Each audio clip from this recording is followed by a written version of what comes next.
मैं ऑफिस से आते हुए गुलाब के गजरे लेकर आया था। सोच लिया था कि ये गजरे और उसे वो मोहब्बत भी दूंगा जिसकी वो हकदार है। मेरे पास मेन गेट की चाबी थी। मैं जब घर में दाखिल हुआ तो मेरे कानों में जानवी और अनन्या के हंसने की आवाज़ें आ रही थीं। मैं जान गया था कि मेरी बेटी अनन्या जानवी के साथ बैठी गपशप लगा रही होगी। ऐसा ही होता था। जब वो दोनों साथ होती तो घर में रौनक सी लग जाती थी। मेरे घर की खुशी उन दोनों से ही तो थी। मैं बहुत धीरे से उसके कमरे तक पहुंचा था, लेकिन जो बातें उनके बीच हो रही थीं वो सुनकर तो मेरी रूह कांप गई थी। मेरे हाथ से गजरे छूटकर जमीन पर गिर चुके थे जो मैंने जानवी के लिए लेकर आया था। उनकी बातों को सुनकर तो मैं पत्थर का हो गया था। मेरी बेटी 10 साल की थी जब मेरी पत्नी रीमा का देहांत हो गया था। मैंने दूसरी शादी नहीं की थी। अपनी बेटी को माँ बाप दोनों का प्यार दिया था, लेकिन फिर भी वो चुपचाप सी रहती थी। और इसकी वजह ये थी कि मैं उसे पूरा वक्त नहीं दे पाता था। जाहिर है मैं दिन भर काम पर होता था। हालांकि मैंने घर पर एक नौकरानी रखी हुई थी जो सुबह से शाम तक काम करती थी, और जब मैं घर आ जाता तो वो अपने घर चली जाती थी। बाकी का वक्त मैं अनन्या को देने की पूरी कोशिश करता था। उससे उसकी स्कूल की रूटीन पूछता, उसके टीचर्स और उसकी सहेलियों के बारे में बात करता था, लेकिन वो खुलकर बात नहीं करती थी, बस सवाल का जवाब ही दे देती थी। मैंने महसूस किया था कि मेरी बेटी अनन्या उदास रहती है, जब तक कि उसकी ज़िंदगी में जान भी नहीं आ गई थी। जानवी हमारे पड़ोस में कुछ साल पहले ही आई थी और पढ़ती भी मेरी बेटी के स्कूल में ही थी। 8वीं क्लास से ही उनकी दोस्ती हो गई थी, और अब मेरी अनन्या हर वक्त जानवी के घर पर रहती थी या फिर जानवी हमारे घर आ जाती थी। जानवी के माँ बाप मर चुके थे, वो अपने चाचा के साथ रहती थी। उसके चाचा से भी मेरी अच्छी खासी हाय हेलो थी। मेरा अपना खुद का बिजनेस चल रहा था जो भगवान की कृपा से बहुत ही अच्छा था। मेरे घर में भगवान की कृपा से पैसे की कोई कमी नहीं थी। बस जिंदगी में एक ही दुख था कि मेरी पत्नी का साथ ज़्यादा लंबे समय का नहीं था। वो मुझे छोड़कर चली गई थी, लेकिन दोबारा मैंने किसी की तरफ आंख उठाकर नहीं देखा था, क्योंकि मैं अपनी पत्नी रीमा से बहुत मोहब्बत करता था। मैं देखने में ज़्यादा उम्र का नहीं लगता था, क्योंकि मेरी शादी भी बहुत ही कम उम्र में हुई थी, और रीमा भी मेरी दोस्त थी। हम दोनों में बहुत मोहब्बत थी। यही वजह थी कि मैं उसकी जगह किसी और को दे नहीं पाया था। बस किस्मत में हमारा साथ ज़्यादा लंबे समय तक नहीं लिखा था। जब से मेरी बेटी की दोस्ती जानवी से हुई थी, वो हंसने लगी थी, बातें करने लगी थी। घर में एक रौनक सी लगी रहती थी। कभी वो दोनों किचन में होती और कुछ ना कुछ पका रही होती थीं। पूरे किचन में ऊधम सा मचा रहता था, और बाद में अपना बनाया जाने वाला खाना मुझे ज़रूर टेस्ट कराती, और वो जैसा भी बनाती थी मैं कहता था बहुत मज़े का है। मेरी नज़र में जानवी भी ऐसी ही थी जैसे कि मेरी बेटी अनन्या थी। मैं उसे बेटी कहकर ही पुकारता था। वक्त यूं ही गुजरता रहा और उन दोनों ने इंटर पास कर लिया। अनन्या ने प्री इंजीनियरिंग बहुत ही अच्छे नंबरों से पास किया था, इसलिए मैंने उससे कहा कि इस बार मैं तुम्हें वो तोहफा दूंगा जो तुम्हें पसंद हो। अब मुझे बताओ तुम्हें क्या चाहिए।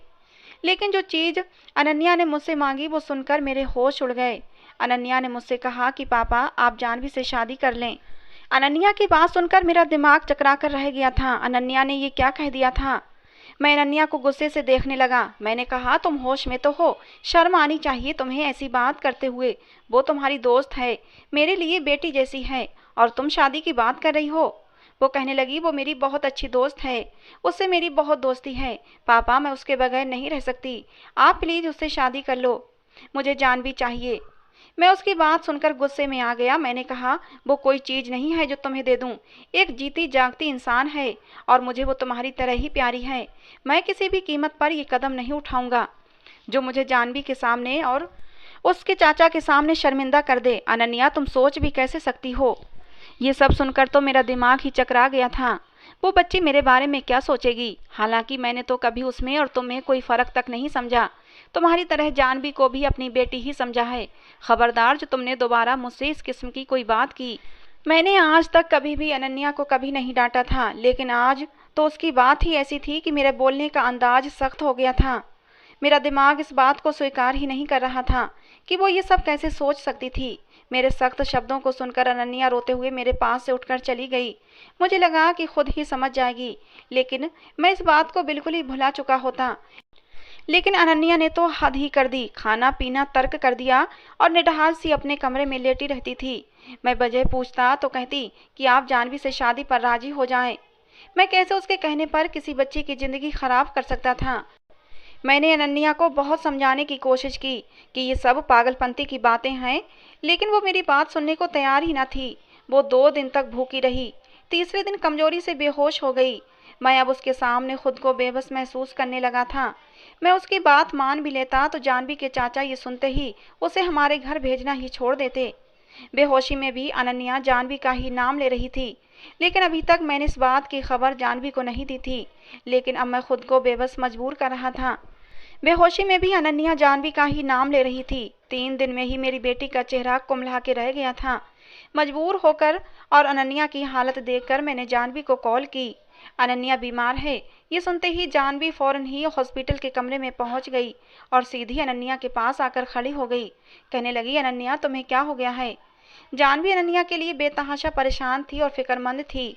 अनन्या ने भी जानवी की आवाज़ सुनकर ही अपनी आंखें खोली थीं और जानवी को सामने देखकर वो रोने लगी। कहने लगी, मेरे पापा को मुझसे प्यार ही नहीं है, मेरी इतनी सी बात नहीं मान सकते। मैंने पापा से कहा था कि वो तुमसे शादी कर लें, लेकिन उन्होंने साफ इनकार कर दिया है। वो मेरी इतनी सी बात नहीं मान सकते। मुझे नहीं मालूम था कि अनन्या जानवी के सामने ये बात कह देगी। वो क्या सोच रही होगी मेरे बारे में। ये अनन्या भी न जाने किस किस्म की लड़की है। मैं कमरे से फौरन ही बाहर निकल गया और बाहर जाकर खड़ा हो गया। मैं कैसे जानवी से नजरें मिला सकता था? मेरी बेटी ने तो मुझे जानवी के सामने शर्मिंदा करके रख दिया था। मैंने जेब से सिगरेट निकाल ली और जलाकर पीने लगा। मैं सिगरेट का आदी तो न था, लेकिन जो परेशानी मुझे मेरी बेटी ने दी थी, मैं फिक्रमंदी से सिगरेट पीने लगा था। कुछ देर बाद जानवी बाहर आई। मैं कमरे से बाहर ही खड़ा था। उससे नज़रों का टकराव होते ही मैंने नज़रें झुका लीं। कुछ न करके भी मैं खुद को मुजरिम महसूस कर रहा था। वो मेरे पास आई और कहने लगी, मुझसे शादी कर लो अमित। ये सुनकर तो मेरे होश गुम हो गए। मुझसे अंकल अंकल कहने वाली लड़की आज मेरा नाम लेकर कह रही थी कि अमित मुझसे शादी कर लो। मैं हक्का बक्का सा खड़ा था। मुझे लगा शायद अनन्या ने उसे इमोशनल ब्लैकमेल किया है, जैसे कि वो मुझे काफ़ी दिन से कर रही थी। मैंने कहा, तुम अनन्या की बातों को संजीदा मत लो, बेवकूफ़ है वो। मैंने कभी भी तुम्हें इस नज़र से नहीं देखा है और ना ही कभी देख सकता हूँ। तुम मेरी बेटी की दोस्त हो, मुझे बिल्कुल अनन्या की तरह ही प्यारी हो। अनन्या जज्बाती है, उसे इन बातों की समझ नहीं है, लेकिन प्लीज़ उसकी बातों का बुरा मत मानना। वो तुमसे मोहब्बत करती है और इसी मोहब्बत में फिजूल सी बात लेकर बैठ गई है, इसलिए तुमसे ये सब कह गई है। लेकिन तुम बेफिक्र रहो, मैं उसे समझा दूंगा। लेकिन वो कहने लगी कि वो सिर्फ अनन्या की ही नहीं, मेरी भी ख्वाहिश है। जानवी की इस बात ने तो मुझे जड़ कर दिया था। मैं उसे बड़ी हैरत और अविश्वास से देख रहा था। मुझे लगा मेरे पास बोलने के लिए शब्द ही ख़त्म हो गए हैं। मैं ये क्या सुन रहा था और किससे सुन रहा था? मेरी तो बोलती बंद हो गई थी। मुझे उस पर अफसोस भी हो रहा था और गुस्सा भी आ रहा था। वो लड़की मेरे बारे में कैसे ये सब कुछ सोच सकती है? मैं उसके बाप की उम्र का हूँ। मुझे लगा कि मुझे उससे बात करनी ही नहीं चाहिए, इसलिए मैंने अपना रुख बदल लिया और हाथ में पकड़ा सिगरेट होठों में दबा लिया। मेरे चेहरे पर गुस्से की लकीरें साफ जाहिर थीं। मैंने उसे गुस्से से कहा कि आज के बाद हमारे घर में मत आना। मैं तुम्हें क्या समझता रहा हूँ और तुम क्या कह रही हो? शर्म आनी चाहिए तुम दोनों को। मुझे हैरत इस बात की थी कि वो ऐसा चाहती क्यों है। वो खूबसूरत थी, कम उम्र थी, उसे कोई भी अच्छा लड़का मिल सकता था। मैं उलझन का शिकार था, लेकिन वो बहुत ही शांत अंदाज में खड़ी थी और मुझसे कहने लगी, अमित, भले ही आप मुझे अपनी बेटी समान समझते हो, लेकिन मैं आपकी सगी बेटी नहीं हूँ। मैं आपको पसंद करती हूँ और आप इतने बूढ़े भी नहीं हैं और ना ही लगते हैं। मुझे कोई ऐतराज़ नहीं है, तो आप अनन्या की ख्वाहिश क्यों पूरी नहीं कर देते हैं? मैंने कहा, अगर तुम्हारी इन बातों की खबर तुम्हारे चाचा को हो गई तो क्या इज्जत रह जाएगी उनकी नज़रों में मेरी? मुझे मेरी इज्जत बहुत प्यारी है। मैं कभी ऐसी बात नहीं कर सकता जिससे दूसरों की नज़रों में मैं गिर जाऊं। वो कहने लगी, मेरे चाचा को कोई ऐतराज़ नहीं होगा, बस आप मुझसे शादी कर लें। ये बात भी मेरे लिए हैरान कर देने वाली थी। भला उसका चाचा क्यों इतनी बड़ी उम्र के आदमी से अपनी भतीजी की शादी करेगा? मैं चुप सा हो गया था। जानवी की हिम्मत पर हैरान भी था। वो मेरे हर सवाल का जवाब मुझे बहुत ही आराम से दे रही थी और फिर वहाँ से चली गई। शाम तक अनन्या भी काफ़ी बेहतर हो गई थी, इसलिए मैं उसे घर ले आया। उसने फिर से यही कहना शुरू कर दिया कि अब तो जानवी को भी इस बात पर कोई ऐतराज़ नहीं है। फिर आप क्यों नहीं मान जाते? अब मैं उसके सामने हथियार डाल चुका था। मुझे शादी की ना तो ज़रूरत थी और ना ही मैं शादी का ख्वाहिशमंद था। ये बस मेरी बेटी की जिद थी। और फिर जब जानवी को ऐतराज़ भी नहीं था तो मैं कब तक अनन्या को मना करता? इसलिए मैंने खुद जानवी के चाचा से इस बात का जिक्र किया। वो कहने लगे कि मुझे शादी पर कोई ऐतराज़ नहीं है, आप एक अच्छे इंसान हैं। असल में मेरी पत्नी का रवैया जानवी से ठीक नहीं है। मेरी पत्नी जानवी के बहुत पीछे पड़ी रहती है और अपने निकम्मे भाई से जानवी की शादी करवाना चाहती है, जो कि एक आवारा लड़का है। मेरी भतीजी बहुत समझदार है, आप उससे शादी कर लें। मुझे इस बात पर कोई ऐतराज़ नहीं है, क्योंकि मैं जानता हूँ कि आप उसे खुश रख सकते हैं। और फिर कुछ ही दिनों में जानवी से मेरी बहुत ही सादगी के साथ शादी हो गई। उस दिन अनन्या बहुत खुश थी। रात को ही जानवी मेरे कमरे में मेरी पत्नी की हैसियत से मेरे बेड पर बैठी हुई थी, लेकिन मेरा दिल हर जज्बात से खाली था। आनन फानन में शादी, वो भी इतनी कम उम्र लड़की से, मैं दिमागी तौर पर बिल्कुल भी तैयार नहीं था। इसलिए कुछ देर तक ड्राइंग रूम में ही बैठा रहा। अनन्या भी अपने कमरे में सो चुकी थी और मैं यहाँ बैठा इस अचानक से हो जाने वाले रिश्ते को लेकर परेशान था। खुद को समझाने लगा कि अगर जानवी को ऐतराज नहीं है और वो इस रिश्ते को दिल से स्वीकार कर चुकी है, तो मुझे भी इस रिश्ते को दिल से स्वीकार कर लेना चाहिए। खुद को दिमागी तौर पर कुछ कुछ तैयार करने की कोशिश कर रहा था, लेकिन मैं कुछ उलझा हुआ अपने कमरे में चला गया। जैसे ही मैं कमरे में दाखिल हुआ, जानवी दुल्हन के उर्वशी लिबास में सजी सबरी बैठी थी। मेरी आहट पर कुछ संभल कर बैठ गई। मेरे दिलो दिमाग उलझने लगे कि मैं उससे क्या बात करूं, जिस लड़की के लिए फिलहाल मेरे दिल में किसी भी किस्म के कोई जज्बात न थे।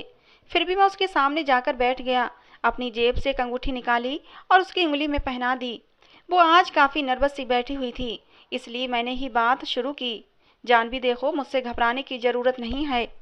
मैं फ़िलहाल दिल और दिमाग से इस रिश्ते को बिल्कुल भी स्वीकार नहीं कर पा रहा हूँ, इसलिए मुझे कुछ वक्त चाहिए।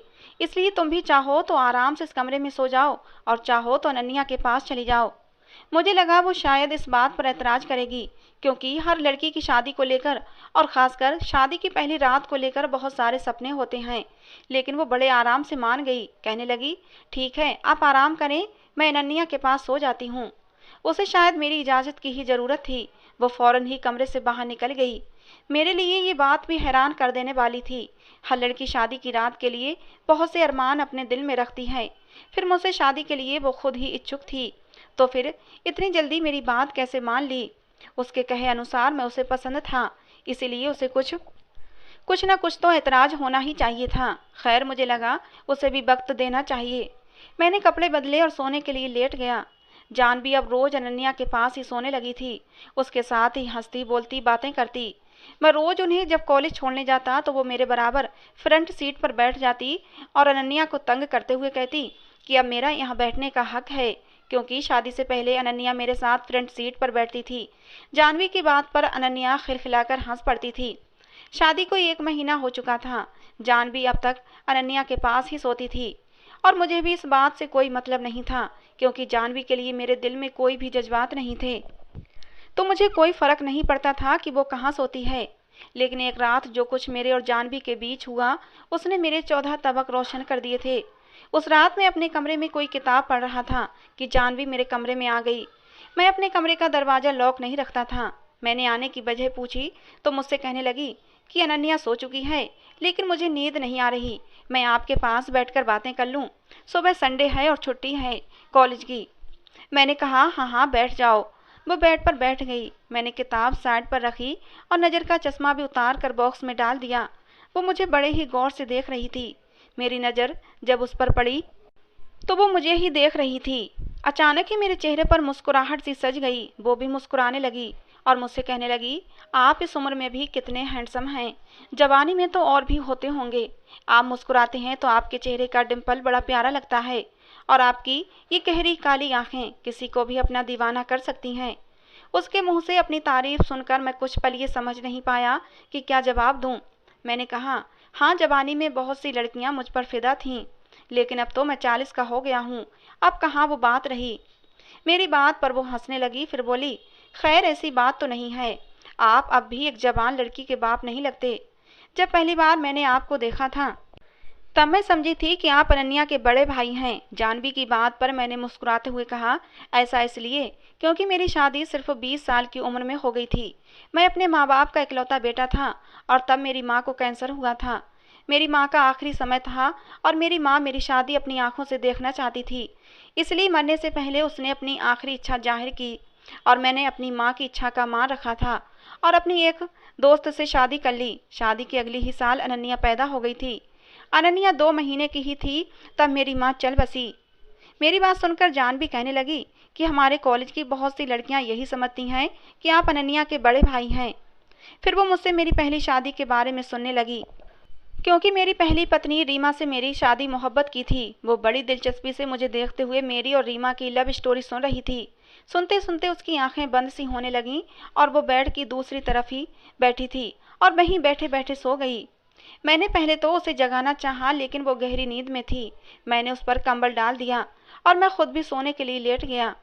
थोड़ी ही देर में मेरे दिल की धड़कनें नई लय से धड़क उठी थीं। जब जानवी नींद में मेरे बहुत करीब आ चुकी थी, वो मेरे बाजू पर सर रखकर सोई हुई थी। उसका हाथ मेरे सीने पर धरा हुआ था।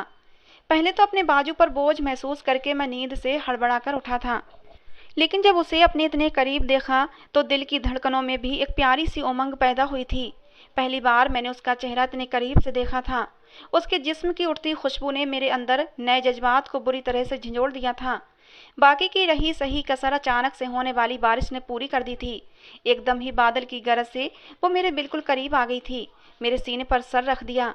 मैं पसीने से सराबोर हो गया था। दिल पूरी रफ्तार से धड़क उठा था। फिर वो नींद में ही बड़बड़ाने लगी कि मुझे बारिश से डर लगता है। अब मेरा खुद पर बस नहीं था, इसलिए मैंने उसे खुद में समेट लिया। पहली बार मेरा दिल रीमा के बाद किसी के लिए यूं बेख्तियार हुआ था। इससे पहले कि मैं बेखुदी में कुछ आगे बढ़ता, मेरे कमरे में दस्तक हुई थी। मैं चौंक सा गया था। फिर ख्याल आया कि अनन्या भी तो बारिश से घबराती है। जानवी गहरी नींद में थी। मैंने धीरे से उसे खुद से जुदा किया और उठकर कमरे का दरवाज़ा खोल दिया। अनन्या उड़ी हुई रंगत के साथ घबराई हुई खड़ी थी। मेरे दरवाज़ा खोलते ही वो मेरे साथ लग गई।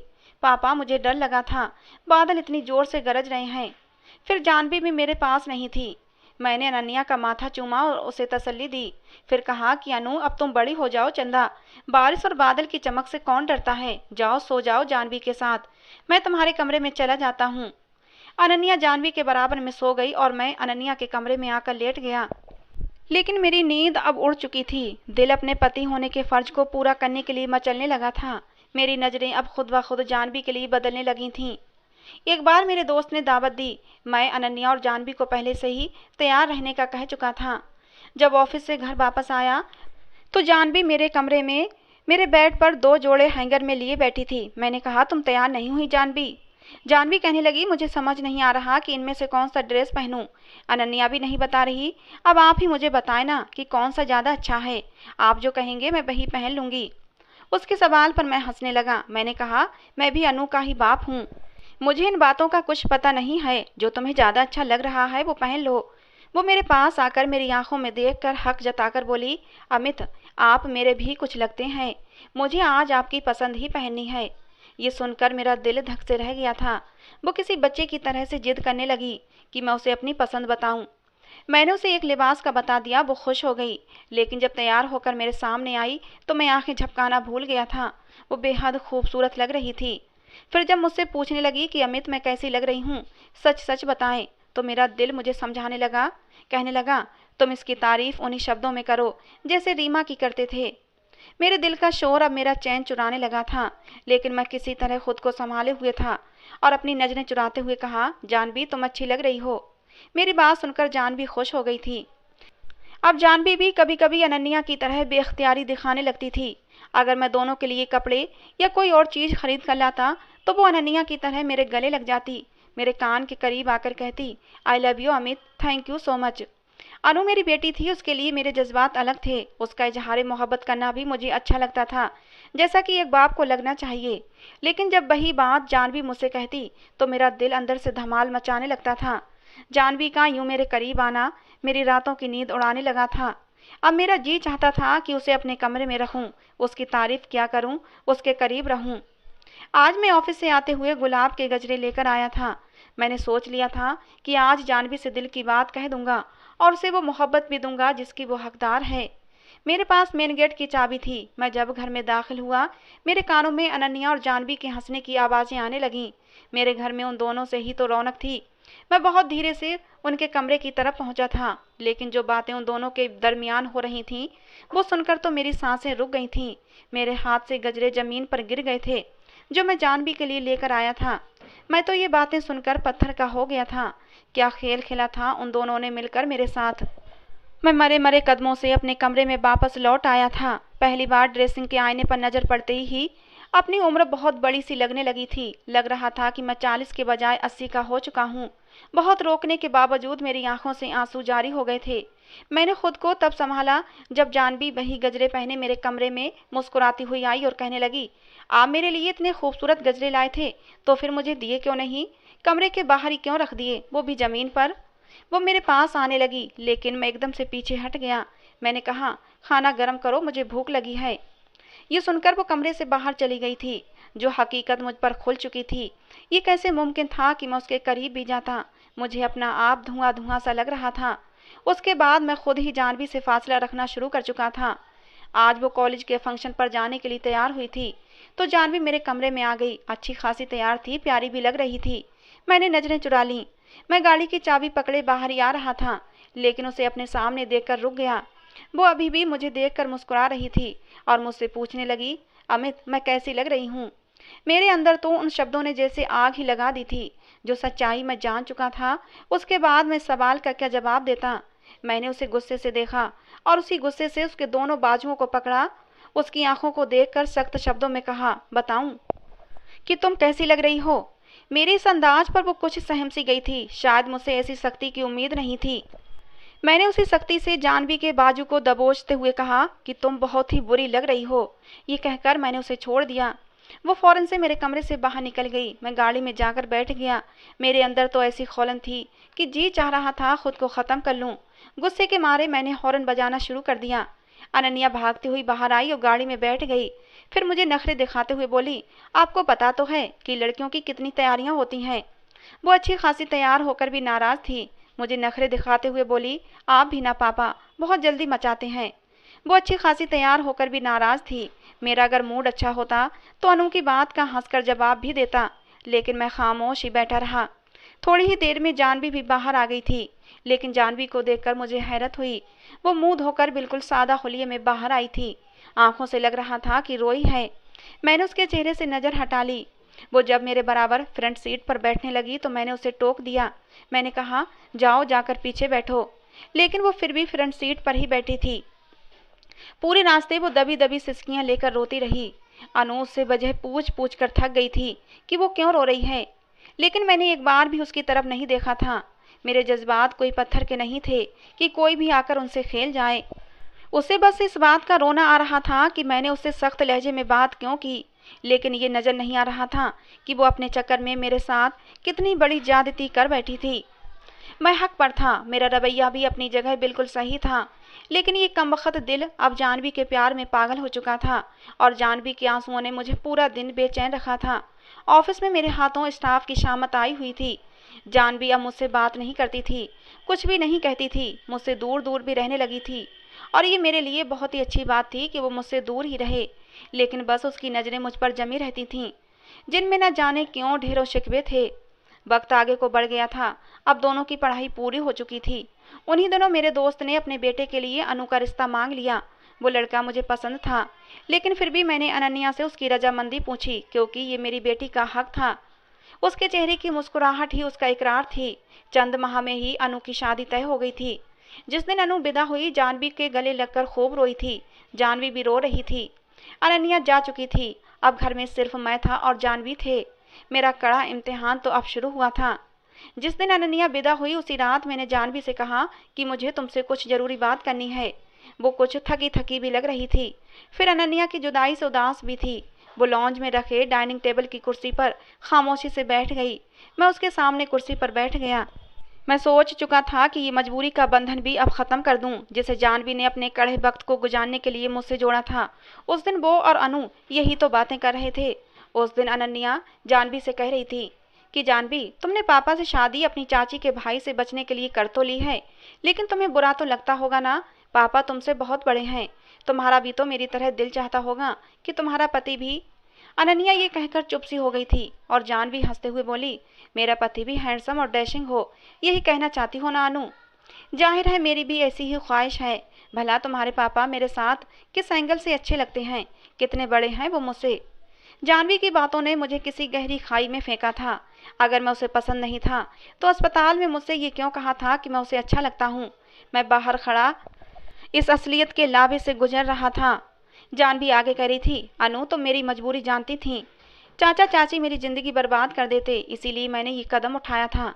पता है शादी की रात मेरी जान पर बनी हुई थी, लेकिन शुक्र है अमित ने खुद ही मुझे तुम्हारे पास भेज दिया। जानवी की बात मेरे लिए कड़ा इम्तिहान सा बन गई थी, क्योंकि मैं उसे चाहने लगा था।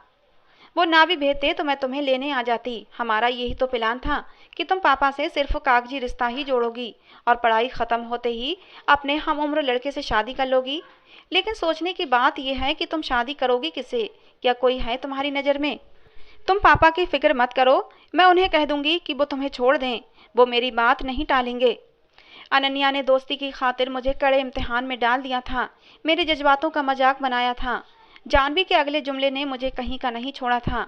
वो कहने लगी, हाँ है, एक बहुत ही हैंडसम सा लड़का है, बहुत प्यार करती हूँ मैं उससे। ये सुनकर मेरा अपना आप धुआं धुआं सा हो गया था। लेकिन अनु ने जरूर उससे बेताबी से पूछा था, अच्छा तुमने पहले मुझे कभी नहीं बताया, बताओ कौन है वो? अनन्या ने बेचैनी से पूछा था, लेकिन वो टाल गई थी। अभी नहीं, वक्त आने पर बताऊंगी। मैं वहीं से पलट आया था। मैंने उसी वक्त सोच लिया था कि जानवी को अनु की शादी के बाद उसके फैसले पर आज़ाद छोड़ दूंगा, इसीलिए बात खुद ही शुरू की थी। तुम्हारी पढ़ाई भी पूरी हो चुकी है, इसलिए मैं चाहता हूँ कि तुम जिस लड़के को पसंद करती हो उससे कहो कि वो मुझसे आकर मिल ले। मैं तुम्हारी उससे शादी करवाना चाहता हूँ। मेरी बात सुनकर वो चौंक सी गई। आप ये क्या कह रहे हैं? वो हैरान थी। मैंने कहा, तुम्हें और किसी ड्रामेबाजी की ज़रूरत नहीं है। मैं तुम्हारी और अनु की बातें सुन चुका हूँ। जाहिर है तुम्हारी भी अपनी एक ज़िंदगी है, लेकिन मुझे बस तुमसे एक गिला है। अगर तुम मुझसे सच भी कह देती कि तुमने मुझसे शादी किस मकसद के लिए की है, मैं तब भी इनकार न करता। तुम्हें सहारा चाहिए था, मैं वो सहारा तुम्हें ज़रूर देता। लेकिन जो खेल तुमने और अनु ने मेरे साथ खेला वो गलत था। जब तुम्हें कोई और पसंद था तो मुझे ये क्यों कहा था कि मैं तुम्हें अच्छा लगता हूँ? तुम मुझसे शादी पर राजी हो। मैं बहुत ही उदासी से बातें कर रहा था, बड़े दर्द से गुजर रहा था, क्योंकि अब वो मेरे दिल की महबूबा बन चुकी थी। वो चुप थी, बस एकटक मुझे देखे जा रही थी, शायद अपने रवैये पर शर्मिंदा थी। मैं तुम्हें तलाक दे दूंगा जब भी तुम चाहो। अब तुम जल्द से जल्द उस लड़के को बुलाओ जो तुम्हें पसंद करता है, ताकि मैं तुम्हारा रिश्ता भी तय कर दूं। अब तुम्हारे साथ एक घर में, एक ही छत के नीचे मैं नहीं रहना चाहता। ये कहकर मैं अपने कमरे में चला गया। ये फैसला मेरे लिए तब इतना मुश्किल न होता अगर जानवी और अनु मुझे सच कहती। लेकिन जो ड्रामा उन्होंने रचाया था, मेरे जज्बात बुरी तरह से चकनाचूर हुए थे। मेरी आंखों से नींद कोसों दूर थी, लेकिन मैं बेड पर लेट गया था। तभी बड़ी जोर से दरवाज़ा खटखटाने पर मैं चौंक गया था और उठकर बैठ गया। दरवाज़ा खोलो। जानवी थी, लेकिन इस वक्त क्यों आई थी? मैंने कहा, तुम अपने कमरे में चली जाओ, मैं इस वक्त तुमसे बात नहीं करना चाहता। मैं किस दर्द से गुजर रहा था ये मैं ही जानता था। मैं नहीं चाहता था कि जानवी के साथ सख्त रवैया अपनाऊं, लेकिन वो भी शायद रो रही थी। कहने लगी, अगर आपने दरवाज़ा नहीं खोला तो मेरा मरा हुआ मुंह देखेंगे। जानवी की बात सुनकर मेरी जान लबों पर आई थी। उस बेवकूफ़ लड़की पर मुझे गुस्सा सा आने लगा था। मैंने उठकर दरवाज़ा खोल दिया। वो अब भी उसी ड्रेस में थी जो अनु की शादी पर पहना था, वैसे ही तैयार भी थी, बस रोने से काजल फैला हुआ था। उस वक्त तो वो भी उसका हुस्न बढ़ा रहा था। मैंने नज़रें फेर ली। वो अंदर आ गई और मुझसे पूछने लगी, कैसी लग रही हूँ? मैंने जानवी की बात पर बड़ी हैरत से उसे देखा। ये कैसा बेतुका सवाल था? वो मेरे बिल्कुल करीब आ गई। कुछ पूछा है आपसे? मैं आपको कैसी लग रही हूँ? और ये कहकर वो अचानक ही मेरे सीने से लगकर रोने लगी। मैं तो अपनी जगह पत्थर का हो गया था। जानवी मेरे सीने से लगी हुई थी और सिसकते हुए कह रही थी, आपने आधी अधूरी बातें सुनी अमित, और खुद से कुछ भी सोच लिया। मेरे लिए खूबसूरत नौजवान लड़का हो या अनु की सोच थी। मैं कई बार उससे कह चुकी थी कि तुम्हारे पापा मेरे आइडियल हैं, मुझे उनकी पर्सनालिटी बहुत अट्रैक्ट करती है। लेकिन अनु उम्र का फ़र्क मेरे सामने रख देती थी। उसे लगता था मैंने चाची के भाई से बचने के लिए मजबूरन आपसे शादी की है। इसलिए मैंने अनु को वही जवाब दिया जो वो सुनना चाहती थी, क्योंकि मैं उसे यकीन दिला दिलाकर थक गई थी कि मैं आपको दिल से कबूल कर चुकी हूँ। हाँ, ये सच है कि शादी की रात मैं बहुत नर्वस थी, और वो तो हर लड़की होती है। लेकिन उसके बाद मैं सचमुच आपसे मोहब्बत करने लगी थी। मेरी ख्वाहिश थी कि आप मुझे देखें, मेरी तारीफ़ करें, मुझसे बातें करें। लेकिन आप मुझसे लापरवाह से रहते थे। इसलिए मैंने खुद से आपकी तरफ कदम बढ़ाया था। आपसे रात के वक़्त बातें करने लगी थी। आपके बराबर में उस दिन सो गई थी। मुझे आपकी संगत चाहिए थी। मुझे मेरे रिश्ते का हक़ चाहिए था। लेकिन मैं खुद से ये बात नहीं कहना चाहती थी। हर लड़की की ख्वाहिश होती है कि ऐसा कदम पहली बार उसका पति उठाए। इसीलिए बारिश के बहाने से आपके करीब आ गई थी। लेकिन अनु के आ जाने से मैं आपके प्यार और आपकी संगत से प्यासी ही रह गई थी। मेरी ख्वाहिश थी कि आपकी पसंद पहनूं, आपकी मुझ पर तारीफ भरी नज़रें उठें। आपकी नज़रें मुझे अंदर तक बेचैन कर देती थीं। मैं बहाने बहाने से आपके करीब आने की कोशिश करती थी कि शायद आपको मेरे प्यार का एहसास हो। लेकिन आप तो शायद पत्थर के बने हो। वो मेरे साथ लगी मुझसे शिकवे कर रही थी। मैंने उसे अपने हिसार में ले लिया था। एक गलतफहमी थी जो हमारे दरमियान इसलिए पैदा हो गई थी कि मैंने जानवी की तरफ कदम नहीं बढ़ाए थे, और ये मेरी ही तो गलती थी। मैंने उसका चेहरा अपने दोनों हाथों में लिया और उसके माथे को चूम कर उसे उसका पहला हक दिया था। बहुत हसीन लग रही हो, मैंने तारीफ की। वो हंस दी, यूं ही रोते रोते। मैं मुस्कुराने लगा। वो वाकई बहुत हसीन थी, बज़ाहिर भी और दिल की भी। मैं ही उसे समझ नहीं पाया था। मैंने कसकर जानवी को अपने सीने से लगा लिया। दिल की धड़कनों ने शोर मचाया था। लेकिन अब मेरे दिल की धड़कनों के साथ साथ जानवी के दिल की धड़कनें भी साफ सुनाई दे रही थीं। तो दोस्तों, ये थी आज की हमारी कहानी। आपको कैसी लगी कमेंट बॉक्स में ज़रूर बताना। पसंद आई हो तो प्लीज़ लाइक करना, शेयर करना। रोज़ एक नई कहानी सुनने के लिए हमारे चैनल को भी सब्सक्राइब करना। कहानी को अंत तक सुनने के लिए आप लोगों का बहुत बहुत धन्यवाद दोस्तों। मिलते हैं अगली किसी नई कहानी के साथ।